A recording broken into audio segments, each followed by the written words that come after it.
আপনারা আপনাদের ব্যাগে রাখবেন, না হলে আমরা নিয়ে যাইতে বাধ্য হব। আপনাদের সতর্ক করছি যে আপনারা দাঁড়িপাল্লা ব্যবহার করবেন না। অবগত করেছি যে আপনারা ডিজিটাল মিটার ব্যবহার করবেন এবং দাঁড়িপাল্লা পরিহার করবেন। বাদী ভাইদের কাছে দেখতে পাচ্ছি যে তারা ডিজিটাল মিটার ব্যবহার করতে তোমরা নিয়ে গেছে। ছাত্ররা আসলে দাম কমায় দেয়, আর ছাত্ররা গেলে 60 টাকা লাগায়। আমাদের বাজার দ্রব্যমূল্য যেটা দাম, এটা সবসময় নিয়মিত চলতেছে, কিন্তু যখন ছাত্ররা আসে তখন একটু দাম কমায় দেয়, আবার ছাত্ররা গেলে আবার দাম সঠিক যে আগের নিয়মের দামগুলো বাড়ানো থেকে থাকে সেটাই আবার মনে করেন বাড়ানো হয়ে যায়। তো আমরা তো এইভাবে গরিব মিসকিন যেগুলো লোক আছি, এগুলো তো সবসময় যে এত দাম দিয়ে খাবো, এটা তো আমার খাওয়ার মানে স্বার্থটা অতটা নাই।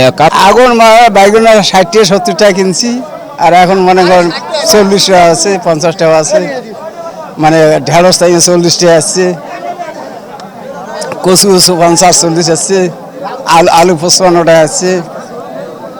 আচ্ছা ঠিক আছে, ঠিক আছে। ছাত্ররা নামার পরে এটা একটু কমছে একটু।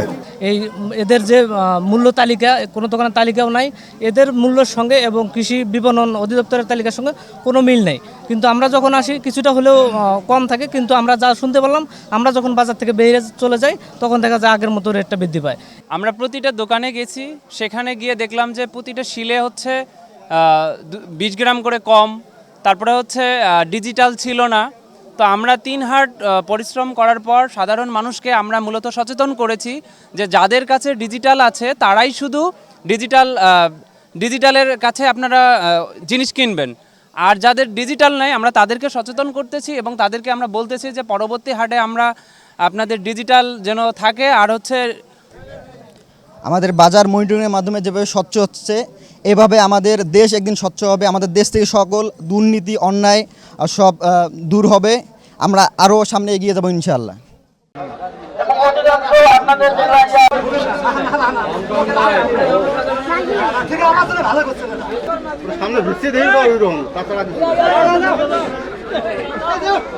কারণ আপনাকে বারবার বলা হয়েছে এবং অনেকবার সচেতন করা হয়েছে।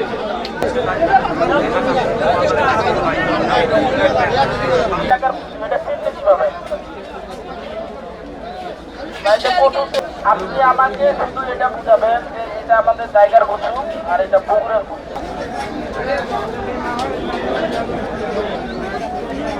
আপনার দাঁড়িপাল্লা ব্যবহার করা যাবে না।